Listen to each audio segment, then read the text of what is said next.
விருதுநகர் மாவட்டம் அருப்புக்கோட்டை தெற்கு தெருவில் உள்ள தமிழ்நாடு கிராம வங்கியில் ஜன்னல் கம்பியை அறுத்து வங்கியின் உள்ளே நுழைந்து கொள்ளை முயற்சியில் ஈடுபட்ட நபரால் பரபரப்பு ஏற்பட்டது. இதுகுறித்து காவல்துறையினர் வழக்கு பதிவு செய்து விசாரணை மேற்கொண்டு வரும் நிலையில் இது குறித்தான சிசிடிவி காட்சிகள் வெளியாகி பரபரப்பை ஏற்படுத்தியுள்ளது. விழுப்புரம் மாவட்டம் திண்டிவனம் அடுத்த ஈச்சேரி கிராமத்தில் தமிழக வெற்றிக் கழக வடகிழக்கு மாவட்ட இளைஞரணி தலைமை சார்பில் பிரீமியர் லீக் கிரிக்கெட் போட்டிக்கான கிரிக்கெட் வீரர்களை ஏலம் எடுக்கும் நிகழ்ச்சி நடைபெற்றது. இந்த கிரிக்கெட் போட்டி வருகின்ற மார்ச் மாதம் 31ஆம் தேதி தொடங்கி ஏப்ரல் மாதம் 15ஆம் தேதி வரை நடைபெறும் என தாவேகா வடகிழக்கு மாவட்ட செயலாளர் சக்திவேல் செய்தியாளர்களிடம் தெரிவித்தார். எல்லாரும் இந்த கிரிக்கெட் விழாவை தொடங்கி வச்சிருக்கோம். இந்த கிரிக்கெட் விழா எல்லா கேப்டனுடைய முன்னணியிலும் எல்லா டீம் செலெக்ஷன் சிறப்பாக நடந்திருக்கிறது. இந்த டீம் மொத்தமாக ஃபர்ஸ்ட் ப்ரைஸு 1 லட்சம், ரெண்டாவது ப்ரைஸ் 75,000, மூணாவது ப்ரைஸு 50,000, நாலாவது ப்ரைஸு 50,000. இதில் மேன் ஆஃப் த மேட்ச்சு அதை பைக்கு கொடுத்துருக்காங்க, man of the series mobile phone கொடுத்துருக்காங்க. எல்லா மேட்சுக்கும் மேன் ஆஃப் த மேட்ச் இருக்குது. காஞ்சிபுரம் வடக்கு மாவட்டம் நந்திவரம் கூடுவாஞ்சேரி நகர திமுக சார்பில் தமிழ்நாடு முதலமைச்சர் மு.க. ஸ்டாலினின் பிறந்தநாள் விழாவை முன்னிட்டு மாபெரும் பொதுக்கூட்டம் மற்றும் நலத்திட்ட உதவிகள் வழங்கும் விழா நடைபெற்றது. இதில் சிறப்பு அழைப்பாளராக சமூக நலத்துறை அமைச்சர் கீதா ஜீவன், குறு சிறு மற்றும் நடுத்தர நிறுவனங்கள் துறை அமைச்சர் தாமு அன்பரசன், செங்கல்பட்டு தொகுதி சட்டமன்ற உறுப்பினர் வரலட்சுமி மதுசூதனன் ஆகியோர் கலந்து கொண்டு சிறப்புரையாற்றி நலத்திட்ட உதவிகளை வழங்கினர்.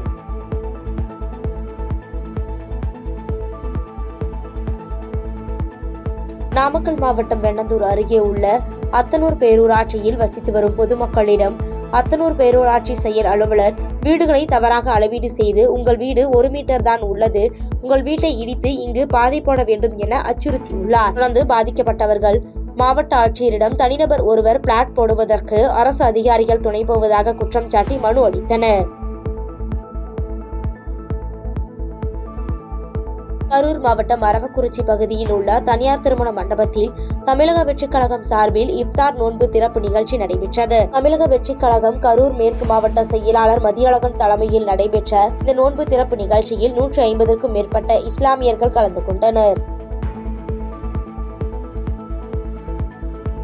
நீலகிரி மாவட்டம் கூடலூர் மைசூர் தேசிய நெடுஞ்சாலையில் தமிழக எல்லை பகுதியான பந்திப்பூர் அருகே சரக்கு லாரி ஒன்று அதிவேகமாக சென்றதால் ஓட்டுநரின் கட்டுப்பாட்டை இழந்து சாலை அருகே உள்ள வனப்பகுதிக்குள் சென்று மரத்தில் மோதி விபத்து ஏற்பட்டது. இந்த விபத்தில் அதிர்ஷ்டவசமாக ஓட்டுநர் உயிர் தப்பிய நிலையில் இது குறித்தான காட்சி சமூக வலைதளங்களில் வைரலாகி வருகிறது.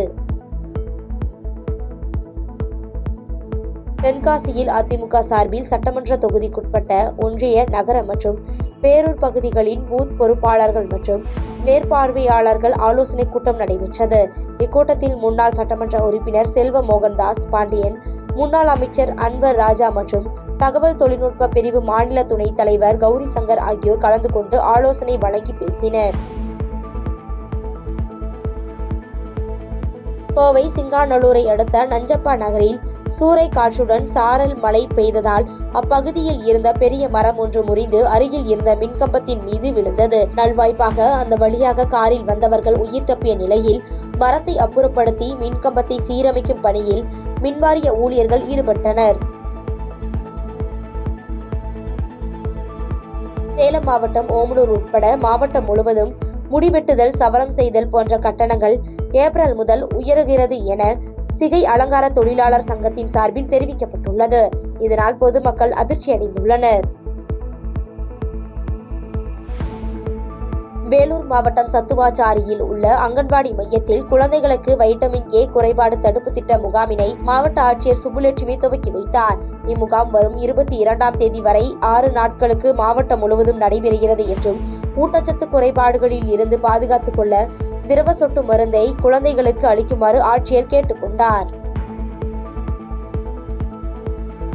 பாதகம் செய்பவரை கண்டால் நாம் பயம் கொள்ளலாகாது பாப்பா, மோதி மிதித்து விடு பாப்பா, அவர் முகத்தில் உமிழ்ந்து விடு பாப்பா. அண்மை செய்திகளை உடனுக்குடன் தெரிந்து கொள்ள இணைந்திருங்கள் எம் நாடு தொலைக்காட்சியுடன்.